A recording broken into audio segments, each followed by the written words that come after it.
Hello. Um, so as I said in the previous video, or maybe the previous video, I don't, or not that I don't, I haven't really been to many secondhand shops recently. I haven't been buying many CDs really. I bought a few last week, but that was kind of the first in a long time. And today I went and looked in a local area which I haven't been to for probably 3 months, I guess, maybe 2 or 3 months.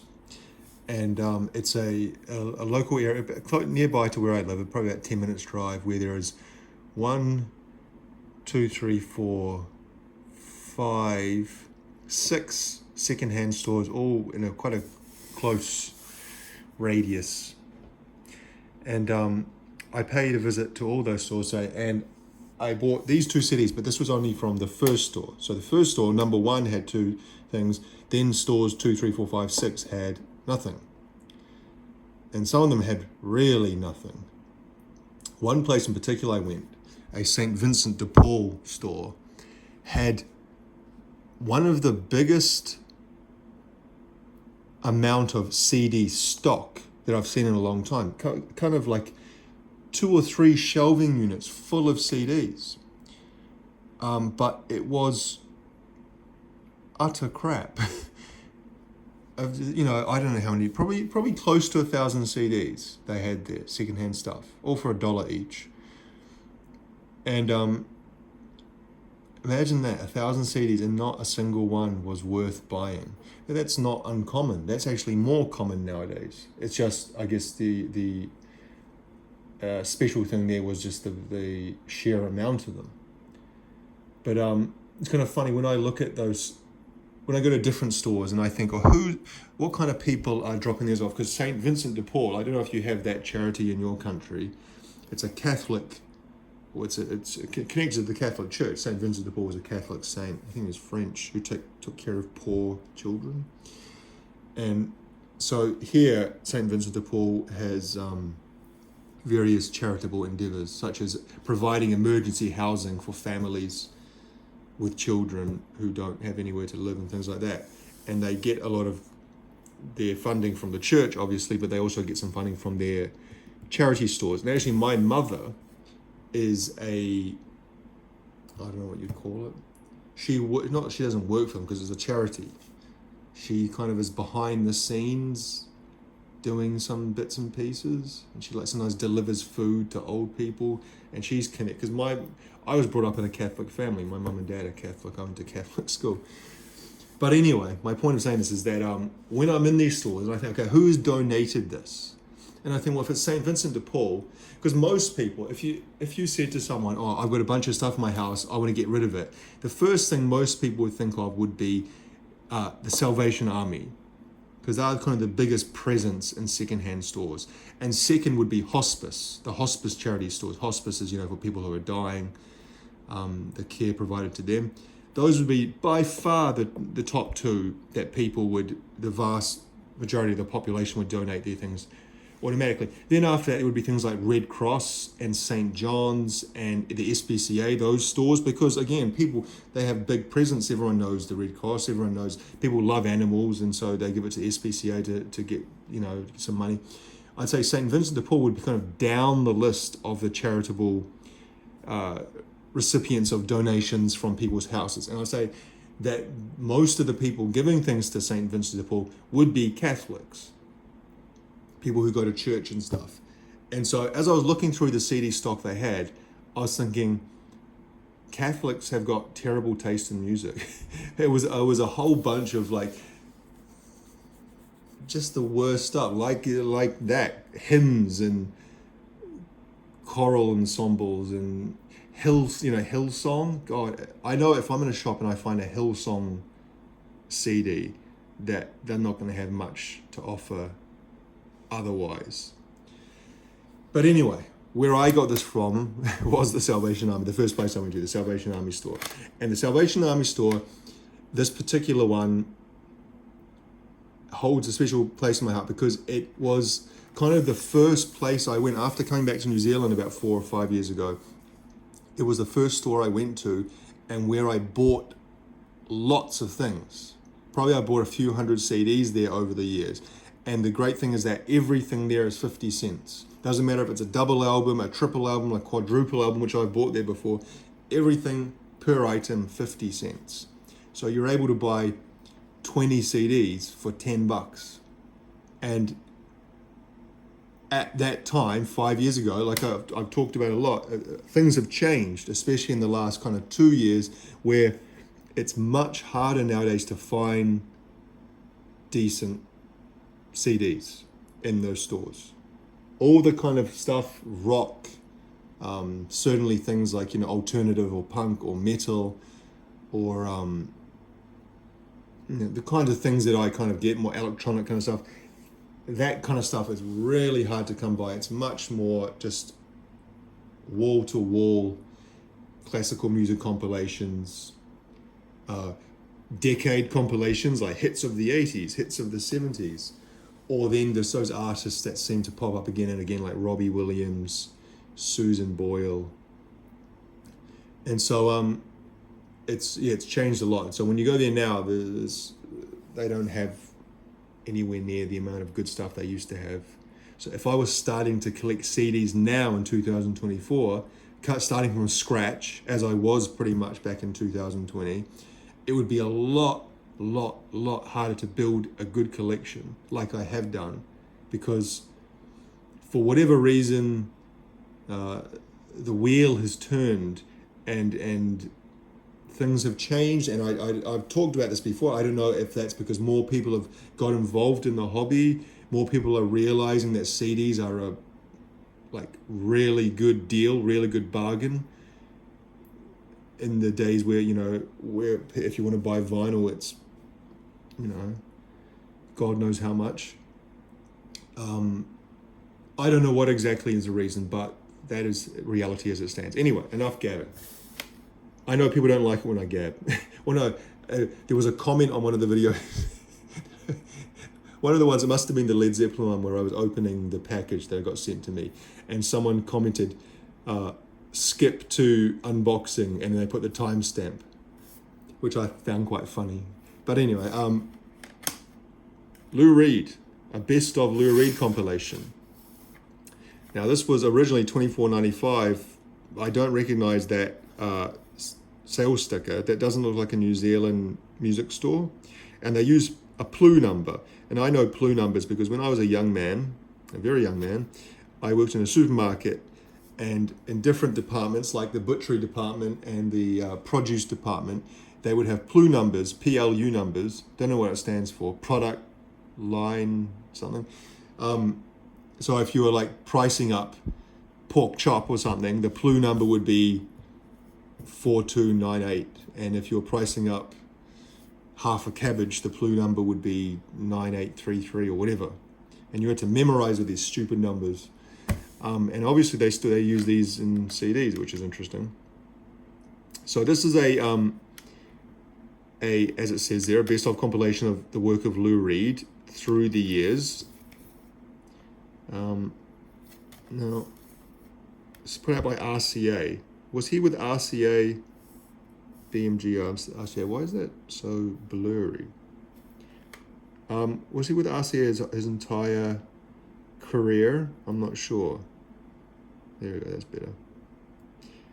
Compilation was at 89 on BMG and 89 BMG in the UK. So, and as we see here from the track listing, we have his solo career kind of single hits. Obviously, Walk on the Wild Side is his most famous, and probably Satellite of Love would be. Oh no, maybe Perfect Day is his second most famous, but Satellite of Love would be up there. I Love You, Suzanne, Wild Child, How Do You Think It Feels, Lady Day, Coney Island Baby. Some live songs thrown in there, Sweet Jane and White Light, White Heat. Well, they've got Perfect Day, I didn't see that. Berlin. And we see the last two tracks are Velvet Underground tracks, I'm Waiting for the Man and Heroine. So it's always interesting how they manage to pull that off, because when you hear some artists talking about it, that trying to get different areas of their work together is extraordinarily hard. Trying to get like record companies or management or whatever to line up so that you can put different things that maybe have different publishing rights on one album is in some cases impossible. But obviously if you have the pull, or maybe he was on the same label the whole way through, like I said, I don't know. So Lou Reed, what do I think about Lou Reed? He's spoken about in such reverential tones by so many people, and I kind of through my late teens and 20s, I read a lot of musical books, media, magazines, and I consumed a hell of a lot of stuff, biographies or just books about bands, but not just that, kind of like the British monthly music magazines we would get shipped over to New Zealand, like Q magazine was a big one, Mojo, Uncut, things like that. And those kinds of things, those magazines, more so than Rolling Stone. Rolling Stone I found kind of different in a worse way. I really kind of don't like Rolling Stone, or didn't, I shouldn't say, because I should say this all in the past tense, because a lot of these magazines don't exist anymore. But those magazines were staffed by a certain generation of people, and it seemed that the people that they hired who were younger were also of a similar way of thinking, that they all had a very similar, how can I say it? Like, they had their golden god tier of artists, and it would be kind of stated the same across all this musical press, that the Velvet Underground, Lou Reed, can't think of the other ones, Leonard Cohen, Nick Drake. I can't pull them out of my head at the moment, but there are certain ones, if I went back and thought about it, there's like kind of like 10 or 20 artists that are considered like the greatest, the most innovative, the most important. Maybe they didn't sell the most, but they are the best. And kind of Lou Reed and the Velvet Underground were always referred to in that way. And not just them, because that's kind of across the board. They're kind of, Velvet Underground are kind of considered the first truly kind of, I guess, almost like alternative band that were like, did their own thing in an original way. And I read a really good graphic novel about Velvet Underground. I don't know if I've mentioned this before, about 3 or 4 months ago, and it was very, very good. However, whenever I've gone back and listened to the Velvet Underground, Lou Reed, I've never really truly got it. There's a lot of Velvet Underground songs I like, but a lot of them I just find, like, for example, Waiting for the Man. It's not a bad song at all, but it's nothing special. Certainly not the kind of thing I'd want to sit down and go, I feel like listening to that song. There are some Velvet Underground songs that I feel that way about. For example, Venus and Furs. Now, I saw a thing with John Cale, and he agreed. He thought Venus and Furs was the best Velvet Underground song that they ever did. That it kind of encapsulated the perfect combination of his drone thing that he kind of brought to the sound, and then Lou Reed's more melodic sense of maybe, I don't know what I'm trying to say here, but I would agree with him. And then the same thing, people talk about Lou Reed. Oh, sorry, my heater's on, it's really hot. Talk about his solo work, about Transformer and Berlin and stuff like that.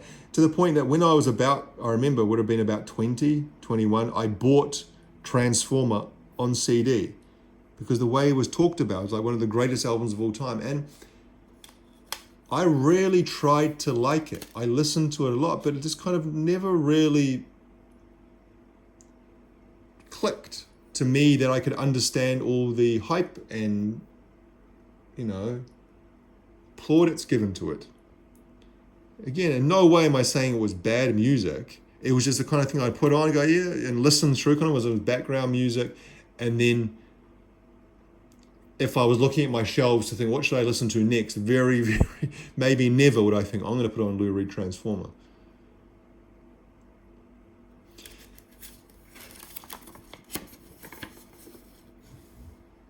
There he is in all his Lou Reedness.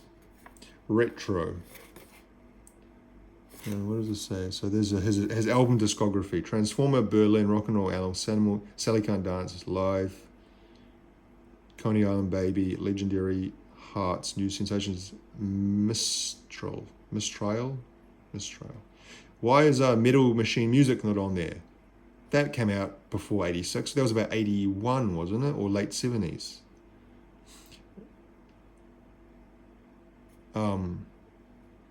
If you don't know, Metal Machine Music was an album he released that was basically what the title says, the sound of a metal machine. just like distortion, feedbacks, shrill squealing for a whole album, a whole album's worth of that.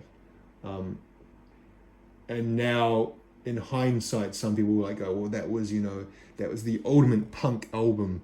That came out 75. Okay, well, way earlier than I thought. I thought it was more like early 80s. So, came out after after his live album, maybe before Coney Island Baby. And then Coney Island Baby was like a complete, almost like the antithesis of that. Like Coney Island Baby was a lot more, I don't know, almost like a shot at the mainstream, like kind of radio and stuff. The stuff of that I've never really liked that either. But then again, that gets good reviews. So I don't know. What do I know? Not much. However, reading that graphic novel like I did about the Velvet Underground and about Lou Reed, it made me appreciate him, like not as like he's actually sounds like a bit of a prick, to be honest, and I think that's no secret. He's kind of like famously bristly, he like an asshole to interviewers, to fans. When he would do live shows, he would like perform the songs in the most kind of basically like here's the music, if you don't like it, fuck you, seemed to be his attitude. But they're kind of like that. Growing up when he did and where he did and choosing to live that life at that time was quite, it took guts to do that. It's not like it is now. Maybe now it's different, because now it's like there was a kind of a period where it was easier to do that, kind of to live a life outside of the mainstream completely. And I don't even mean as an artist. I mean as like a person. Like just, I'm not going to get a straight job. I'm not going to get married and have kids at all. I'm going to live a life of drug abuse and hedonism and following whatever I want to do. I'm making it sound terrible. I don't mean it in that way, because that way obviously is destructive ultimately. But in the 60s, when he was young, like this was before he was even famous or anything, we're choosing to kind of just like, fuck all that. I'm going to do what I want to do. I'm going to make the music I want to make, and it's going to be completely different to anything else. And we're not going to try to change it to do this or that. And he kind of found fame completely on his own terms. Which is not to say he didn't try to kind of, like I said, there's some of his solo stuff definitely sounds like a shot at the mainstream. And even after they kicked John Cale out of Velvet Underground, they seemed to go more of a, not mainstream sound, but a certainly radio-friendly sound, kind of. And I think John Cale also doesn't get the recognition he deserves. That book I read made me appreciate him as well. Anyway, that's what I got for 50 cents. Pretty damn good for 50 cents, I think. The next one was something completely different. The 20th anniversary edition of the Lion King soundtrack, Rhythm of the Pride Lands. Now this is a double disc, special edition soundtrack for the Lion King. And as this whole big bloody essay here says, the Lion King 2000 edition newly remastered original soundtrack with new song Morning Report by Elton John and Tim Wright, plus a new remix of Can You Feel the Love Tonight. I fucking hate that song. My brother had that played. I shouldn't say this, it's very personal, but 10 people will watch this video. My brother had that played at his first wedding, and I thought, that's pretty cheesy. You could have chose a better song than that. But I think his wife or ex-wife chose it, so, and then the bonus disc, so it's two discs. Bonus disc, Rhythm of the Pride Lands features Disney Channel Circle of Stars featuring Hilary Duff Circle of Life plus One by One He Lives, the Lion Sleeps. So I thought it was, when I was in the shop and looking at this, I assumed it was a 20th anniversary of the original Lion King movie soundtrack with Can You Feel the Love Tonight, etc. Hakuna Matata and The Circle of Life. And then the other disc was the soundtrack for the Broadway show. But I might be wrong. Here we go, it says over here. Original songs inspired by the work of renowned composer Hans Zimmer and... Okay, no. This sounds like something completely different.